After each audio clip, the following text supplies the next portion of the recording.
आपले 2024चे भारतीय जनता पक्षाचे उमेदवार खासदार प्रतापराव पाटील चिखलीकर, डॉक्टर माधवराव किनाळकर, आमदार रामपाटील राठोडकर, आमदार राजेश पवार, आमचे भारतीय जनता पक्षाचे प्रदेश सचिव देवीदासराव राठोड,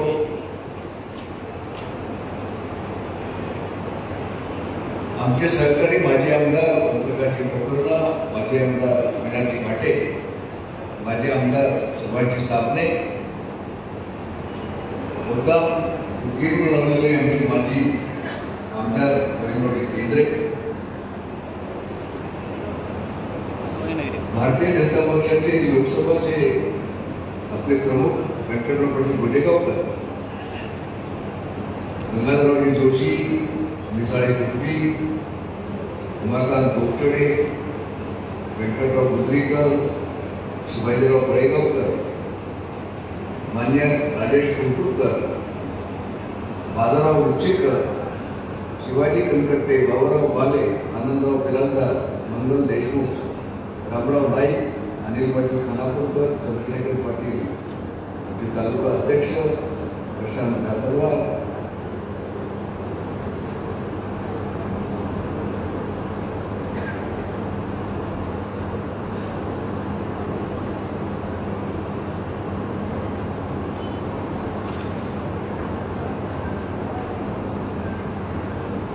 माधव वाघमारे, प्रकाश पाटील बेंबडेकर, अशोक साखरे, बालाजी बच्चेवार, श्रावण खिलवंडे, शंकर काळे, एकनाथ पाटील वडगावकर, शांतेश्वर पाटील, अशोक गंधप्पा, विजय उचलवार, इंद्रजित कुर्मे, डॉक्टर लक्ष्मापुरे, मीराताई, संगीता, मीनाक्षी,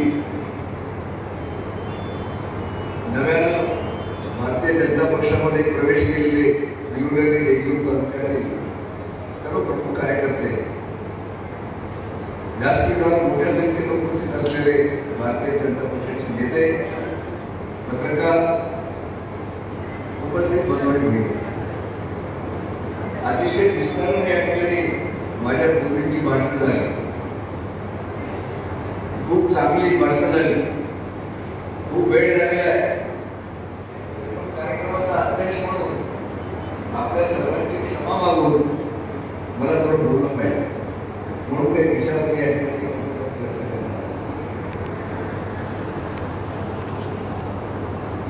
सर्वप्रथम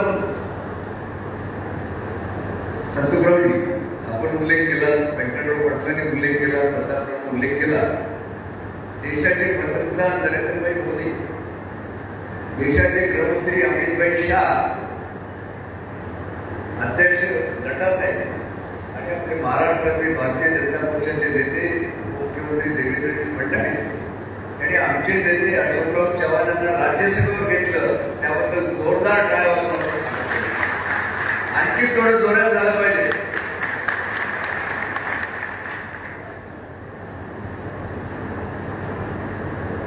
लोकसभेची निवडणूक आहे. लोकशाहीमध्ये निवडणुका तर 5 वर्षाला येतात.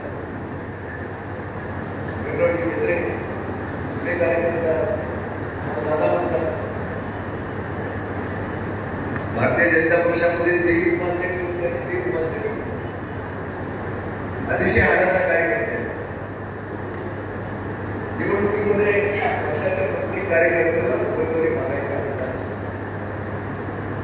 डॉक्टर संतोषरावांना मागितलं, आपण राठोडींना मागितलं, डॉक्टर मिळेलला मागितलं, प्रतापराव रणिक उमेदवार आणि भारतीय जनता पक्षाने खासदार प्रतापराव पाटील चिखलीकर उमेदवारी दिली. त्यांचंही आपण जोरात स्वागत करूया.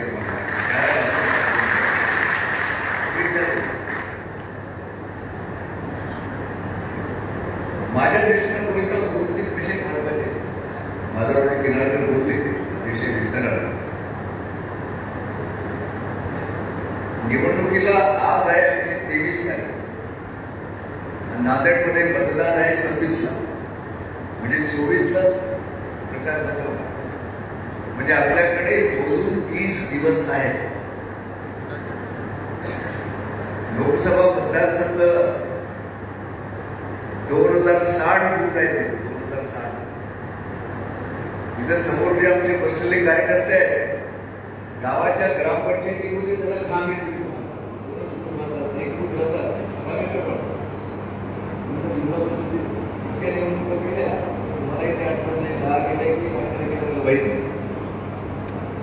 निवडणूक असतो.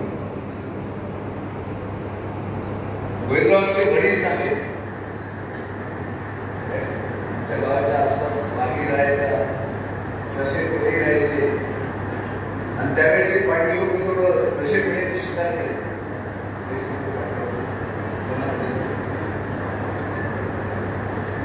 सशक्त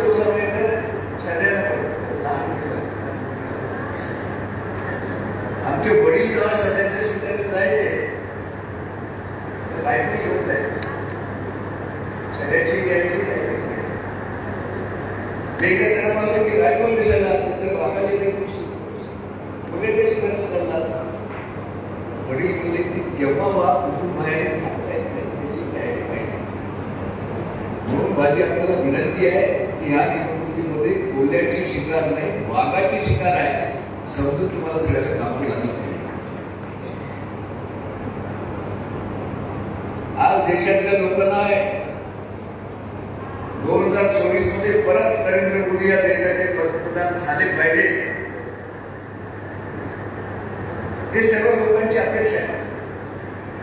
नरेंद्र मोदी पंतप्रधान होणार याबद्दल तुमच्या आमच्या समोरच्या माणसांकडे शंका नाही.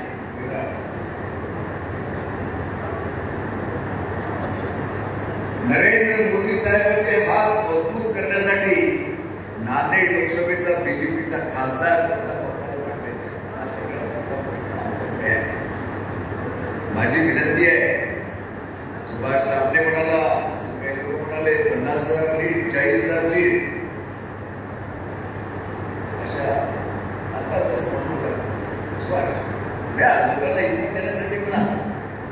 पण मी काय म्हणतो की जर तुम्ही फार 50,000 केलं तर काही काय सुचतात. म्हणून तुम्ही मला विनंती आहे, प्रत्येक कार्यकर्त्याला, सरपंचाला, तुमच्या आपल्या प्रमुखाला बोलवा आणि त्याला सांगा विनंती करून की बाबा रे तुझं भूत करणार नाही.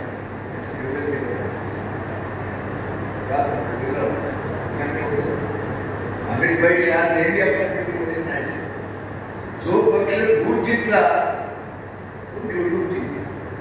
म्हणून आपली जरा विनंती आहे दुसरे प्रमुख कार्यकर्त्या की आपण भूत ग्रस्त करण्यासाठी सगळ्यांनी आजपासून पाहिजे.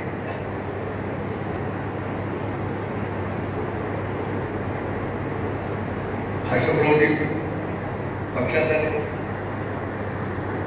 दुसऱ्या दिवशी खासदार झाले.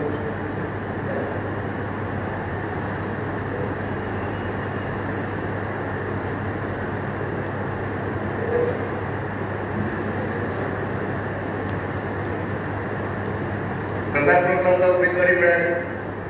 आपल्या सर्वांच्या ताकदीवर तेही तुम्हाला माहित आहे 100% खासदार होणार आहे. डॉक्टर गोखले सारख्या जुन्या कार्यकर्त्यांना पक्षाने संधी दिली. आता या मतदारसंघाला प्रतापराव तुम्ही 3 खासदार आहात. अशोकराव, प्रतापराव, डॉक्टर गोखले. केंद्रामध्ये मोदी सरकार येणार आणि महाराष्ट्रामध्ये ऑक्टोबर पर्यंत आपलं इंजिनचं सरकार आहे. ऑक्टोबर पर्यंत ट्रिपल इंजिन सरकार, देवेंद्रजी, एकनाथ खडसे, अजित पवार, एकनाथ शिंदे सर. ऑक्टोबर पर्यंत येणारा अर्थसंकल्प आपल्या हातामध्ये आहे. देशाचा अर्थसंकल्प मोदींच्या हातामध्ये येणार आहे. यापैकी कुणी शंका करायचं काही कारण नाही. तुमच्या अनेक पाटलांना काही प्रश्नाचा उल्लेख केला तर उशीर खूप झाला. केंद्र साहेब निवडणुकीमध्ये जर प्रश्न मांडले तर त्याला घराकडे जाते ना दुसऱ्या लोकांचा राहते त्याच्यावर आरोप करत नाही माझी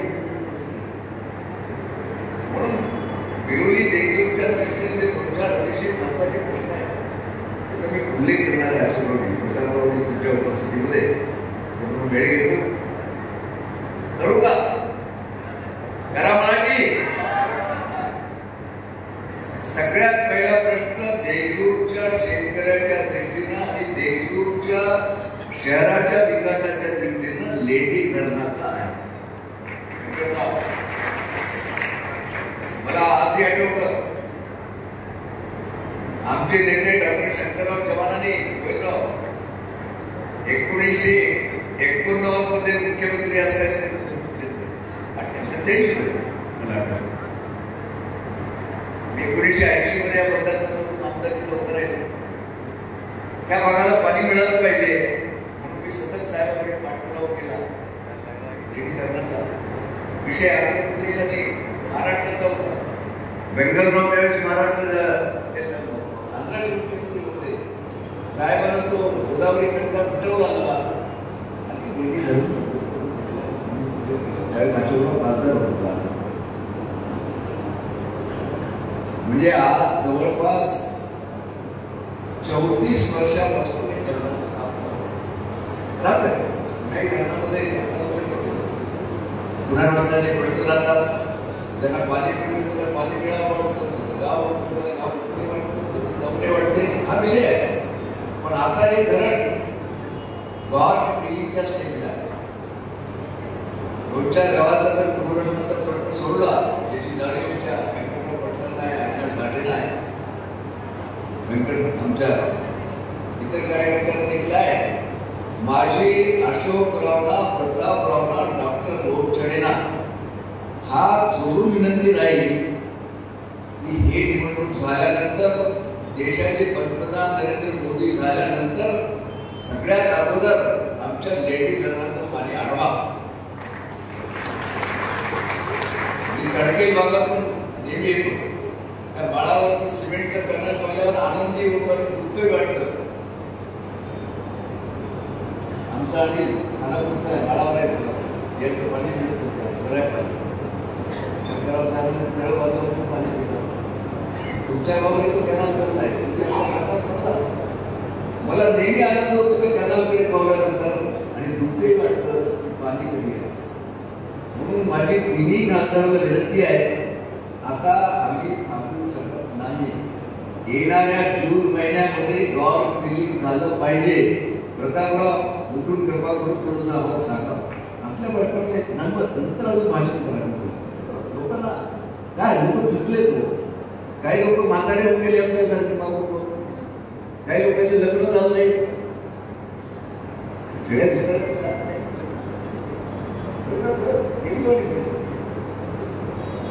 दुसरा प्रश्न आहे जवळ बिरोली तालुका आहे. बिरोलीचे आमचे जवळपास 1000 कार्यकर्ते आलेले. डॉक्टर शंकरराव चव्हाण साहेबांनी तुम्हालाही माहिती आहे मालूम करून तुमच्या गावाजवळ केशवराव घोटगेंचा विरोध घेऊन मी मालूम करून टाकला 1967 प्रतापराव तुम्ही जिल्हा परिषद सदस्य होता आमदार होता. मी सातत्यानं मला लोकांची उंची वाढवण्यासाठी प्रयत्न केला आणि आपली काही दलित कुठे क्षेत्रामध्ये आली सरकारची मंडळी नाराज झाली. आज धरणामध्ये पाणी आहे प्रतापराव पण आमच्या आदमपूर भागामध्ये आमच्या कुंभारगाव गावामध्ये आमच्या ते कुंटूर भागामध्ये पाणी मिळतं कारण कॅनॉल चालला 40 वर्ष कॅनॉल दुरुस्तीची आवश्यकता आहे. अशा वेळी तुम्हाला विषय माहीत आहे आमच्या मनात धरणाला जोपर्यंत सिमेंट लाईनिंग होत नाही तोपर्यंत आमच्या आदमपूरला पाणी मिळत नाही आमच्या कुंभारगावला पाणी मिळत नाही कुंटूरला पाणी मिळत नाही. म्हणून तुम्हाला विनंती आहे की हा प्रश्न केंद्र शासन आणि राज्य शासन दोघांच्या सहकार्याने आपल्याला करायचा आहे. ते प्रश्न आपण करावा. रेल्वेच्या प्रश्नाचा उल्लेख झाला केला मी मुद्दा करतो त्या प्रश्नाचा तो संबंध नाही केंद्र शासन 2004 मध्ये मी आमचे ज्येष्ठ पत्रकार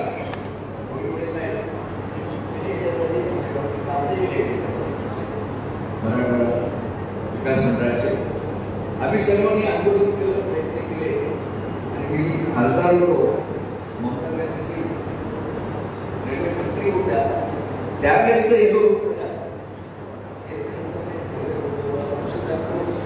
परवा सरकारकडून सांगितलं मंजूर झालेलं आहे.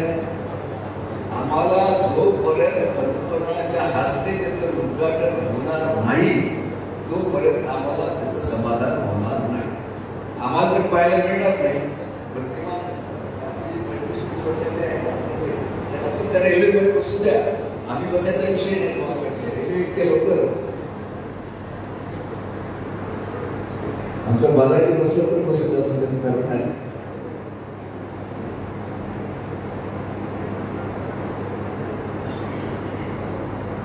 तिसरा प्रश्न जो महत्वाचा आहे त्याचा उल्लेख ऑलरेडी अनिल पाटलांनी केला, प्रधानमंत्री सुद्धा केला. तो आहे करटखेड ते आनेगाव रस्ता विदर्भात जोडला. म्हणाल तर मी ऐकलं नाही बरोबर. प्रतापराव 160 कोटी त्याच रस्त्याला म्हणतात हे त्याला प्रतापरावचं म्हणणं आहे की 108 कोटीच्या रस्त्याला मंजूर झाली. माझी तुम्हाला विनंती आहे, तुम्ही भाषण केले निवडणूक झाल्यावर अशा गोष्टी नारळ पडलो पाहिजे होणार ना. काही गोष्टी झाल्या पाहिजे, मंजूर आहे, बघूया आपण, विश्वास आहे होईल. तिसरा प्रश्न आहे अशोकराव तुमच्याशी. आज मजदूर हैदराबाद एअरपोर्टला मी 2 तासात बेंगळूर ते नांदेड तर त्या दर्जाचा रस्ता झाला तर आम्ही नांदेडहून 3 तासामध्ये हैदराबाद एअरपोर्टला जाऊ शकतो. मेडिकल व्यवस्था आहे, सगळीकडे कनेक्टिव्हिटी आहे. आपण तिघांनी मिळून तो रस्ता मंजूर करावा. जसं मजदूर ते हैदराबाद आहे तसाच रस्ता आमचा बेंगळूर ते नांदेड व्हावा ही एक विनंती आहे. प्रश्न आठवायचे म्हणून तर मला अंदाज मला माहित नाही, बाकी आपण बोलू आपण मला माहित नाही. काय आपल्यालाही जाणीव आहे आणि सुट्टी याबद्दल आमच्या मनामध्ये विश्वास आहे. येणारे अर्थसंकल्प लोक आपल्या हातामध्ये आहेत, 3 खासदार आपले आहेत.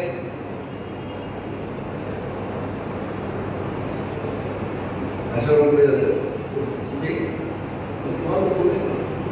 थांबवतो तेव्हा लोकांना त्याचे प्रश्न चर्चा केली नाही का समाधान होते. आणि माझ्या अडचण अशी आहे 1980 ला 4 वेळा आमदार केलं की 4 वेळा खासदार केलं. तुम्हाला जसं गंधार आणि डोळ्यामधलं गावगाव माहित आहे ना वारी काढा, तसं मला इथल्या पाण्यात गिरू आहे, नाता आहे. तिसऱ्या पिढीचे लोक काय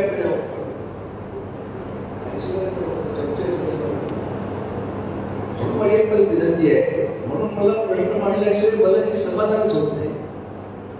आम्ही जरी वयाला बोललो असतो तर नेते तुम्ही तुम्हाला आपण मागू शकतो, रेडीचं पीस मागू शकतो, करायचं तर तुमच्या हातात आहे. दुसरं प्रकार अशोकराव भारतीय जनता पक्षाकडे आल्यामुळे आमची भूक वाढलेली आहे. प्रतापराव तुम्हाला मदत करायला आता अशोकरावचा महाराष्ट्राच्या उंचीचा नेता आला आहे.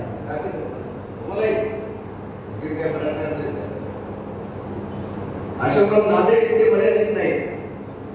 आणि मी हे म्हणतोय असं नाही. प्रतापराव तुमच्या समोर काल देवेंद्र फडणवीसजींनी सांगितलं अशोकरावला आम्ही नांदेड तुमचं मर्यादित ठेवत नाही. ते मराठवाड्याचे नेते आहेत, ते महाराष्ट्राचे नेते आहेत. प्रतापरावच्या नाट्या समोर सांगितलं म्हणून आमची विकासाची भूक वाढलेली आहे. अशोकराव म्हणून आता एक निवडणूक झाल्यावर तुम्हा दोघांनाही मी सोडणार नाही. त्याच्यानंतर आहे विचार सुटतील प्रश्न, मला विश्वास आहे. मोठे प्रश्न आहे, उशीर होतो, पण एवढी ताकदवर माणसं तिथे गेल्यानंतर आमचे प्रश्न सुटतील त्याबद्दल आमच्यामध्ये शंका नाही. तुम्ही खासदार झाला, आजची उपस्थिती पाहून प्रतापी झाल्यानंतर तुम्हाला काही आमचे आशीर्वाद आहे, शुभेच्छा आहे.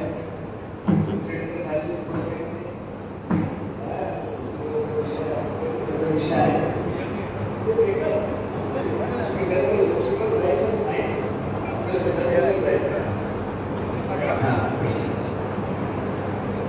डॉक्टर साहेब, आता तुमचा आमचा विषय नाही, मी कुणाला मागत नाही, मागायचा विषय नाही ना, आपण देणार आहे.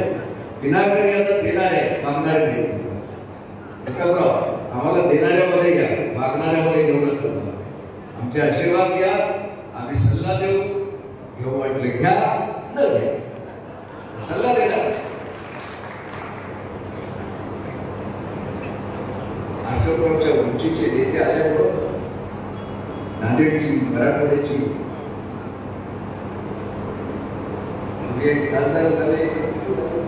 ते समोर बसलेले काय प्रतापराव, हे समोर बसलेले गाव पातळीवर तुम्हाला दोघांच्या भांडणामध्ये भांडून देते सगळे. त्याचं घरचं काही भांडण नाही, तुम्हा दोघांचं भांडण गावापर्यंत गेलेलं. हे काय संन्यासी नव्हतं, सरपंच आहे, पंचायत समिती सदस्य आहे, काय म्हणतो संन्यासी आहेत. हे काही अशा आहे समोरच्या बसलेल्या प्रत्येक कार्यकर्त्याला असं वाटतं की अशोकराव झाले, प्रतापराव होणार, आता पंचायत समिती निवडणूक आहे, जिल्हा परिषद आहे, नगर परिषद आहे, इथं आमचा नंबर लागला. हे गैर आहे का? हे गैर नाही. त्याची ताकद वाढली नांदेडच्या, पण लोकांच्या मनामध्ये भीती आहे. माझं तिकीट भेटले का? भेटणार नाही. मी प्रतापराव गेलेला आहे, मी अशोकरावच्या बरोबर होतो, मी तुमच्या बरोबर होतो, मध्ये गेलो आलो. आता माझं कसं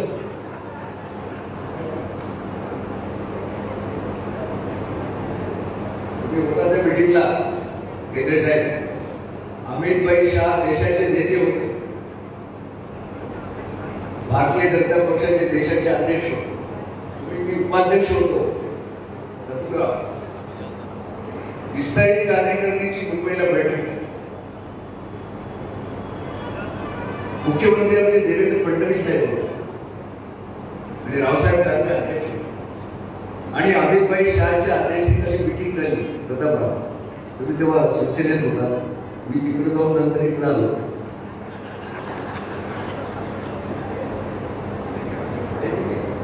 देवेंद्र फडणवीसनी काँग्रेसमधून घेतलेल्या एका प्रधान उमेदवाराला डॉक्टर साहेब कॅबिनेट करण्याची कमिटी काल प्रवेश केला, आज त्याला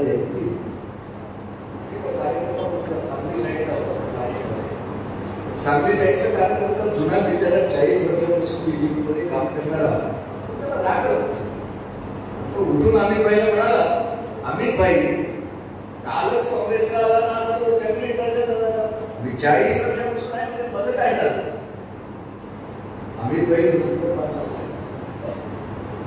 अमित भाईने सांगितलं 40 वर्षाच्या पूर्वीचा आणि आज प्रवेश केलेला दोघंही बरोबर आहे. काय भीती काढून टाका. ऊर्जावान कोण आहे? प्रतापराव, तुम्ही शिवसेनेमध्ये असून घेऊन खासदार कोण टाका, ऊर्जा होती तुमच्याकडे. अशोकराव तर दुसऱ्या दिवशी बिनविरोध राज्यसभा ऊर्जा होते.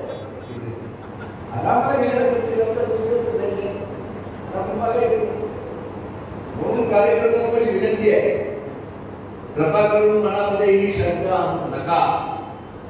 जो कार्यकर्ता आपलं भूत सांभाळेल, जो कार्यकर्ता आपलं भूत प्लस करेल, अमित भाईला सांगितलेलं आहे, ते मला जुना नाही, ऊर्जावान आहे. 2 खासदार असणारा पक्ष आम्ही 303 केलेले आहेत. आम्हाला ऊर्जावान कार्यकर्त्याची आवश्यकता आहे. म्हणून अशोकरावजी, तुम्ही ऊर्जावान तिथे गेला, प्रतापराव ऊर्जावान आहे म्हणून शिवसेनेतून गेले. राम पाटील जर मुलांचं गेले त्यांचं एकच आहे तुम्हाला माहित नाही. गेले आमदार झाले. ह्या पक्षामध्ये ज्याला ऊर्जा आहे, लोकांशी कनेक्टेड आहे, देशावर प्रेम आहे, पक्षाशी बांधिलकी आहे, त्याला संधी आहे. आपण तुमच्या काँग्रेसमध्ये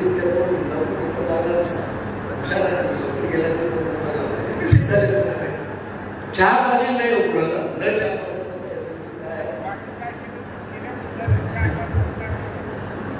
अहो तुमच्यापेक्षा नांदेडमध्ये म्हातारे लढले आहेत.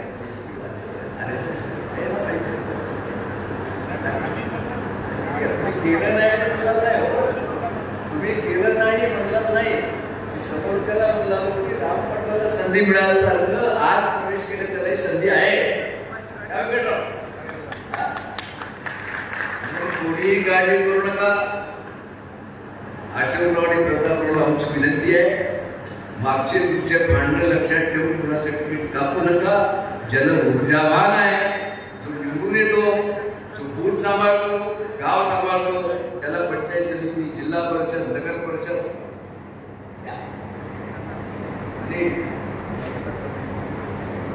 झालंच. थोडं ऊर्जा आहे म्हणून आता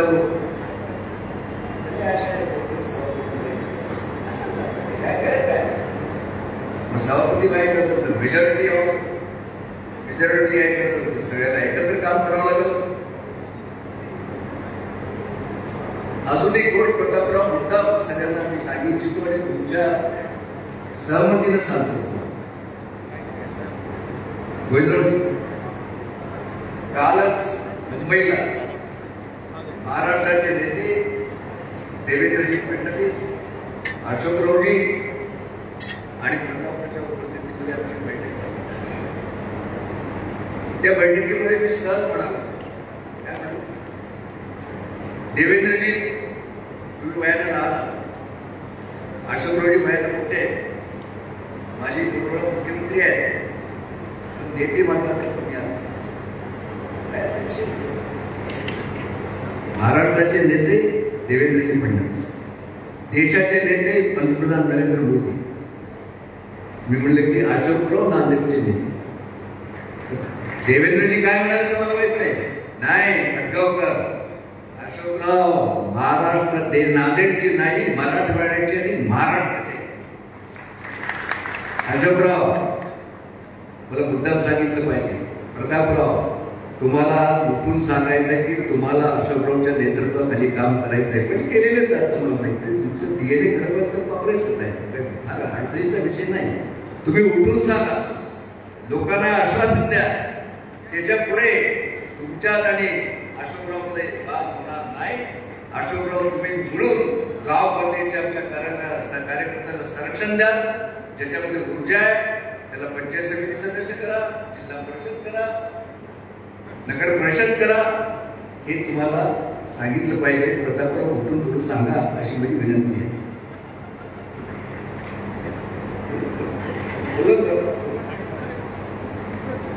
बोललेलो बघा, अध्यक्ष आहे कार्यक्रम, मला कार्यक्रमाचा अध्यक्ष केला तुम्ही.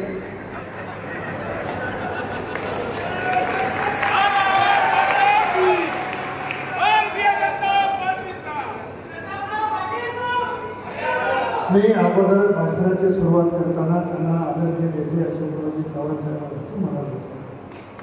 ते माझ्यापेक्षा उच्च पदावर गेलेले, ते माझ्यापेक्षा सिनियर आहे. यापूर्वी विचारपणे करण्याची गरज नाही. मी मान्य करेल न करेल, पण जिल्हा आणि मराठवाडा पूर्ण मान्य करणार आहे. त्याच्यामुळे मनात किंतु परंतु ठेवण्याची आवश्यकता असं मला स्वतःला वाटत नाही. सर्वजण मिळून अशोकराव चव्हाण साहेबांच्या पाठीमागे त्याला ताकद उभा करायचं आहे, एवढं देखील आहे. आभारी प्रतापराव, मनामध्ये कसलाही राजकीय हेतू नाही. तुम्हाला समोर बसल्याच्या मनामध्ये काय दुकानदाराला सांगतात काही तुम्हाला हे निवडणूक असं केलं पाहिजे, का देते आणि माझ्या मताशी सांगत नाहीच नाही तुम्ही लोकांना विचारलं हे येणारी निवडणूक जिंकण्यासाठी हा प्रयत्न पंचायत समिती जिंकण्यासाठी हा प्रयत्न जिल्हा